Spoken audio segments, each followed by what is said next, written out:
last minute supermarket run before the storm really kicks in.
Yeah, it's picking up now. So I was able to make it a stop and shop for a bit, pick up some light little snacks. The supermarket was desolate, which was nice for once.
You know, snow used to mean something simple.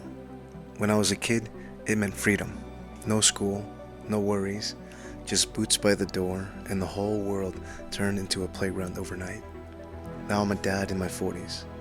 Snow means shoveling before work, checking the roads, feeling your heart pound a little harder than it used to. It means responsibility. But tonight, driving through it, watching the flakes fall into the white silence, I felt something I hadn't felt in a while. Stillness. The kind that almost feels uncomfortable when you're used to the noise, emails, deadlines, parenting, trying to build something, trying to provide, trying to find balance like all of us are? Storms hit different when you're older. They remind you how much you carry, but they also remind you of who you were. And somewhere between the weight of adulthood and the quiet of falling snow, there's still this small voice that says, you're still here, still trying, still becoming. Maybe that's enough. Maybe that's the win.